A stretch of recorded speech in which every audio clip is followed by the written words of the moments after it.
Okay, તો અત્યારે એડની સલાહ તમને નથી મળી રહી ટાટા મોટર્સમાં.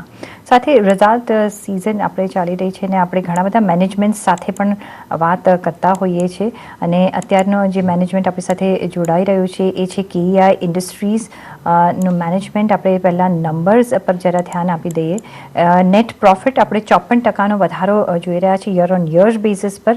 રેવન્યુમાં પણ આપણે 53% વધારો જોઈ રહ્યા છે અને એબિટામાં આપણે 40% વધારો જોઈ રહ્યા છે. માર્જિન્સની વાત કરીએ તો એક માર્જિન્સ પર ઓફકોર્સ થોડું દબાણ છે અને આ હોમ વાયરિંગ અને કેબલ્સમાં આ કંપની કામ કરતી હોય છે અને રેવન્યુ સેગમેન્ટ વાઇઝ રેવન્યુ પણ જોઈએ તો આપણને એક વધારો જોવા મળ્યો છે. પણ વધારે આપણે ચર્ચા કરીશું કેઈઆઈ इंडस्ट्रीज़ सीएमडी अनिल गुप्ता साथ जे अपने साथ जुड़ाई गया है. अनिल जी, बहुत स्वागत है आपका सीएनबीसी प्रचार में. और जो नंबर्स पहले तो आपने दिखाए हैं ये बार, उसका अगर थोड़ा ब्रेकअप हमें और हमारे दर्शकों को जो बता सके तो.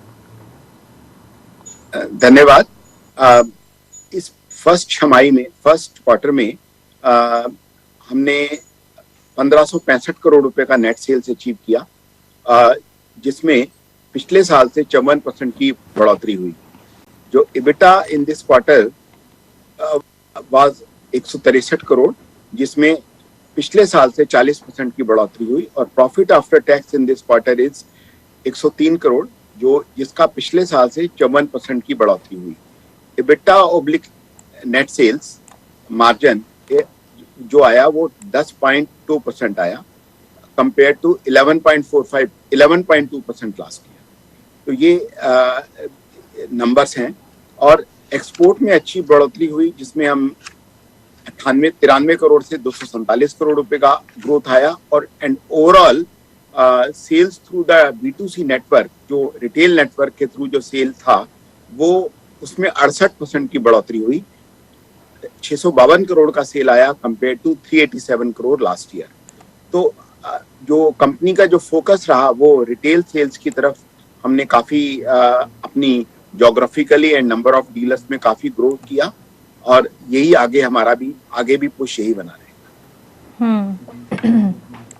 अगर मैं जो फिगर्स देख रही हूँ केबल्स एंड वायर सेल्स में थ्रू डीलर्स आपने 68% की बढ़ोतरी देखी है.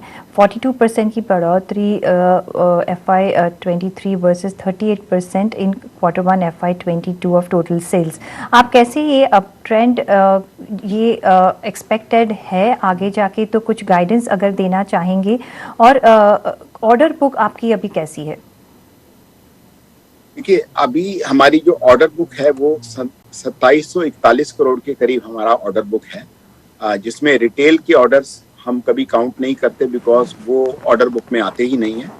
और इसके अलावा 229 करोड़ के ऑर्डर्स में कंपनी L1 है और जो इस अगले 15-20 दिन में आ जाएंगे. जहां तक इस ग्रोथ का सवाल है, हम जितने भी अनटैप्ड एरिया हैं या जोग्राफिकली हम लोग ग्रो कर रहे हैं, और जहां पर भी हमारी मार्केटिंग टीम्स स्लो हैं या कम हैं, या डीलर नेटवर्क को वहां स्ट्रेंथन कर रहे हैं, और उसके साथ हमने वहां स्टॉकिंग पॉइंट्स भी बनाए हैं जिससे हम डीलर्स को क्विकली सर्विस कर सकें विद द प्रोडक्ट. तो इसके अलावा जो बिजनेस डेवलपमेंट एक्टिविटी है डीलर्स को सपोर्ट करने के लिए थ्रू अवर मार्केटिंग टीम, वो हमने स्ट्रेंथन की है, जिससे हम उनके एरिया में किस तरह के प्रोजेक्ट्स आते हैं या किस तरह की लाइव प्रोजेक्ट्स आते हैं, उनको विजिट करके उनसे अपना ब्रांड प्रेफरेंस को किसी भी जो भी इन्फ्लुएंसर है उससे डलवा. तो तो आगे जो हमारा जो कोशिश है कि इस साल या अगले साल तक हमारा 50% सेल वो B2C या डीलर नेटवर्क के थ्रू आए. ओके सर, दूसरा जो हमने देखा कि लास्ट क्वार्टर में आपकी कंपनी ने, सारी कंपनियों ने एक raw material price input cost में एक पूरा एक राइज देखा था, क्योंकि कमोडिटी प्राइसेस ज़्यादा थे. और उसके लिए क्या कुछ डिफरमेंट किया था आपने कोई ऑर्डर्स का, और वो सिचुएशन अभी कैसी है और आगे जाके कैसे देख रहे हैं? और अभी क्या सिचुएशन है, जैसे कि कमोडिटी प्राइसेस अभी डाउन आए हैं तो आप इजीली प्रोक्योर कर पाते हैं? देखिए कमोडिटी प्राइस डाउन आने से काफी डिमांड जो है मार्केट में आई है, और जहां तक पहले जो लास्ट ईयर तक प्राइस बढ़ रहे थे, तो हम लोग अपने रॉ मटेरियल्स को जो हमारे पास इन्वेंट्री रहती है उससे हम सिक्योर कर रहे थे कि जो भी हमारा ऑर्डर बुक है और विजिबिज उसमें जो इनपुट लगना है वो हम अपनी इन्वेंट्री में उसको रख रहे थे, या जो अपनी बुकिंग हम रखते हैं एक महीने तक की मेटल्स की, वो हम उसको मेंटेन कर रहे थे, जिससे हमें हमारे मार्जिन्स पर रॉ मटेरियल से कोई इम्पैक्ट नहीं आया।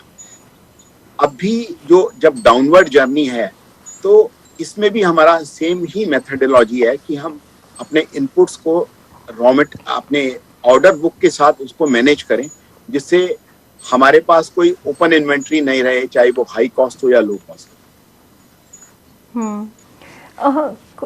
कुछ कैपेक्स प्लान भी था ऑन कार्ड्स, वो कैसा प्रोग्रेस हो रहा है? देखिए वो ठीक प्रोग्रेस हो रहा है। इस साल में हमारा रफली 200 करोड़ के करीब का कैपेक्स प्लान है।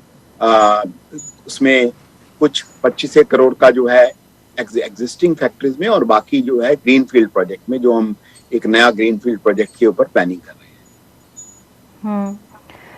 एक्सपोर्ट्स का क्या सिचुएशन है, कितना ट्रैक्शन वहां से मिल रहा है?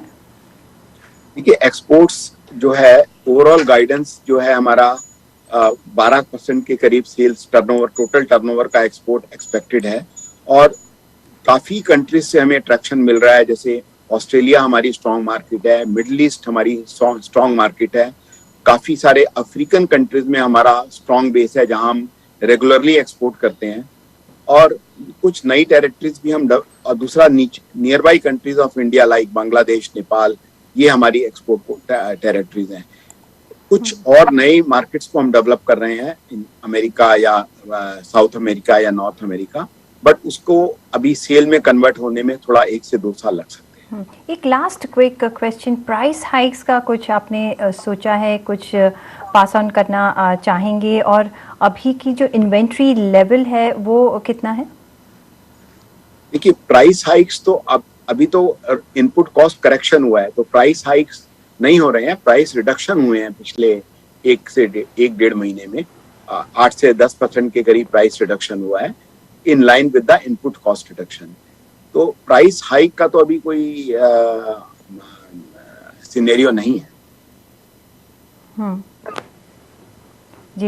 जी सर, बहुत शुक्रिया आपका हमारे साथ जुड़ने के लिए और ये सब इनसाइट्स हमारे साथ शेयर करने के लिए, and all the very best for the next quarter. Thank you. वाता KEI ઇન્ડસ્ટ્રીઝના CMD અનિલ ગુપ્તા જે આપણે રિઝલ્ટ્સ પર વાતચીત કરી રહ્યા હતા. આગળ જોઈએ તો KEI ઇન્ડસ્ટ્રીઝનો આપણે 1.25% વચ્ચેનો આપણે આજે મૂવમેન્ટ જોઈ રહ્યા છીએ 1214ના લેવલ્સ પર. વધારે ચર્ચા કરીશું, પણ એક બ્રેક લઈ લઈએ. બ્રેક લઈને પાછા ફરીશું. જોડાયેલા રહેજો.